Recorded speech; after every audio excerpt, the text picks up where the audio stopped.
আসসালামু আলাইকুম ভিউয়ার্স, সবাইকে জানাই অগ্রিম ঈদ মুবারক। ঈদ মানেই তো নানান ধরনের ডেজার্ট, কখনো লাচ্ছা সেমাই কিংবা কখনো পায়েস পিঠা। তো বন্ধুরা, এবার ঈদে মাত্র 10 মিনিটে এই ডেজার্টটা একবার বানিয়ে দেখুন। মুখে দেওয়া মাত্র মিলিয়ে যাবে, এতটা মজার হয় আর মনে একটা আলাদাই তৃপ্তি আসে। তো বন্ধুরা, আজকের রেসিপিটা কিন্তু পুরোটা দেখবেন, একটুও না টেনে। আর ভালো লাগলে একটা লাইক আর সাবস্ক্রাইব করতে ভুলবেন না। তো চলুন মজার এই ডেজার্টটা তাড়াতাড়ি বানিয়ে ফেলি। প্রথমেই আমি এখানে 1 লিটার দুধ ফুটতে দিয়েছি।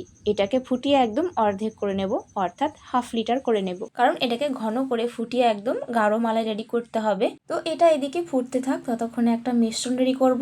একটা বাটির মধ্যে নিয়ে নিচ্ছি একটা বড় চামচের 2 চামচ কাস্টার্ড পাউডার। আপনি চাইলে কিন্তু এখানে কর্নফ্লাওয়ার ব্যবহার করতে পারেন। এরপর জল দিয়ে খুব ভালো করে কিন্তু একটা গাঢ় মিশ্রণ রেডি করলাম।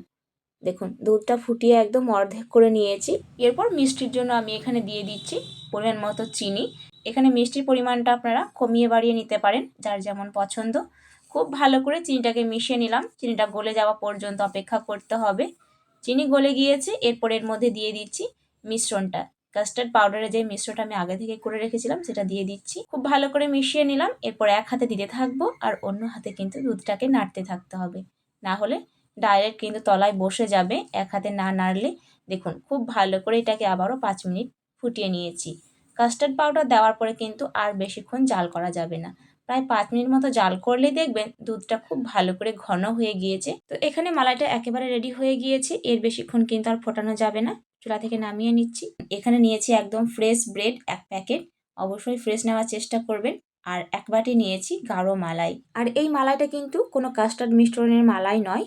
এটা দুধ থেকে যে সরটা হয় সেই সরটা তুলে একটু দুধ দিয়ে আমি খুব ভালো করে মিশিয়ে নিয়েছি। আর এদিকে দেখুন, ব্রেডগুলোকে আমি খুব ভালো করে চারো সাইডের যেই লাল অংশটা রয়েছে সেটা কেটে ফেলে দিচ্ছি। তবে এই সাইডগুলো কিন্তু কেটে ফেলে দেব না, এগুলোকে পরে ব্রেড ক্রাম্বস করে রেখে দেব। কোনো স্ন্যাক্সের সাথে ভেজে খেতে কিন্তু দুর্দান্ত লাগে। তো দেখুন, প্রত্যেকটা ব্রেডকে এরকম 3 কোনা শেপে আমি কেটে নেব। 2-3টা ব্রেড কাটা হয়ে গিয়েছে। একইভাবে আমি সমস্ত ব্রেডগুলোকে কেটে নিচ্ছি। আর আজকে এই ব্রেডগুলো দেখুন একটু মোটা আছে, তাই মাঝখান থেকে ব্রেডগুলোকে আমি একটু পাতলা করে দেব। অনেকগুলো একসাথে তৈরি হয়ে যাবে। দেখুন, সব ব্রেডগুলো কিন্তু আমি কেটে নিয়েছি। আগে সমস্ত কিছু রেডি করে নেব। তো একটা ব্রেড নিয়ে ওপরে এভাবে একটু মালাই দিয়ে দিচ্ছি, যেই ফ্রেশ মালাইটা আমি করেছিলাম সরের, সেটা দিয়ে দিলাম। এরপর আর একটা ব্রেড এর ওপরে বসিয়ে দিলাম, দিয়ে একটা ব্রেড রেডি হয়ে গেল। এরপর আরও একটা ব্রেড নিয়ে 1 চামচ ফ্রেশ মালাই দিয়ে আবারও একটা ব্রেড বসিয়ে দিলাম। তো একইভাবে পরপর আমি সমস্ত ব্রেডগুলোকে রেডি করে নেব।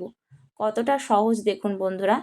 এবার ঈদে এরকমভাবে বানালে কিন্তু একদম সময় লাগবে না, খেতে দুর্দান্ত হবে। এরপর দুধের যেই মালাইটা তৈরি করেছিলাম কাস্টার্ড পাউডার দিয়ে, সেইটা এর ওপরে আমি দিয়ে দিচ্ছি। দেখুন, দেওয়ার সাথে সাথে কিন্তু সোপ করে নিচ্ছি। তো এখানে একটা বিষয় দেখতেই পাচ্ছেন, মালাইটা অনেক বেশি ঘন না হওয়ার জন্য কিন্তু খুব সহজে ব্রেডগুলো সোপ করতে পারছে। আর যদি অনেক বেশি ঘন করে ফেলতাম তাহলে একদম আঠালো হয়ে যেত, ওপরে লেয়ারে একদম মালাইটা বসেই যেত, ভেতরটা একদম শুকনো থেকে যেত। সেক্ষেত্রে ব্রেড মালাইগুলো খেতে একদমই ভালো লাগতো না। ভিতরেরটা শুকনো থাকলে খেতে কি ভালো লাগে? তো অবশ্যই কিন্তু মালাইটা হালকা গাঢ় রেখেই নামিয়ে নেবেন গ্যাসের চুলা থেকে। তারপর একটু ঠান্ডা করে নেবেন। তো দেখুন, ধারগুলোও আমি খুব ভালো করে মালাই দিয়ে দিলাম। কতটা সুন্দর লাগছে আর লোভনীয় লাগছে দেখতে বলুন তো। এরপর এটাকে ফ্রিজে 10 মিনিটের জন্য রেখে দিতে পারেন, কিংবা সাথে সাথেই পরিবেশন করতে পারেন। আমি একটু সুন্দর দেখানোর জন্য ওপর থেকে একটু বাদামের গুঁড়ো দিয়ে দিলাম। আপনি চাইলে এখানে যে কোনো বাদাম ব্যবহার করতে পারেন। দেখুন বন্ধুরা, কতটা সহজ আর কম সময়ের মধ্যে এত সুন্দর একটা রেসিপি বানিয়ে দেখালাম। একবার কিন্তু বাড়িতে ট্রাই করবেন। সামনে আসছে পবিত্র ঈদ। তো এবার ঈদে লাচ্ছা সেমাইয়ের সাথে সাথে এরকম একটা ব্রেড মালাই ঝটপট বানিয়ে আপনার প্রিয়জনদের সাথে কিন্তু পরিবেশন করতে পারেন। ঠান্ডা ঠান্ডা এই ডেজার্ট যেই খাবে সেই কিন্তু আপনার রান্নার ভীষণ ভীষণ প্রশংসা করবে। এরপর একটা ব্রেড আমি আপনাদের উঠিয়ে দেখিয়ে দিচ্ছি কতটা সুন্দরভাবে কিন্তু মালাইটা স্যুপ করেছে। দেখুন, একদম ফুলে ফেপে মোটা হয়ে গিয়েছে। দেখুন কতটা সুন্দরভাবে চামচটা দেওয়া মাত্রই কিন্তু কেটে গেল, একদম নরম তুলতুলে, মুখে দেওয়া মাত্রই মিলিয়ে যাবে।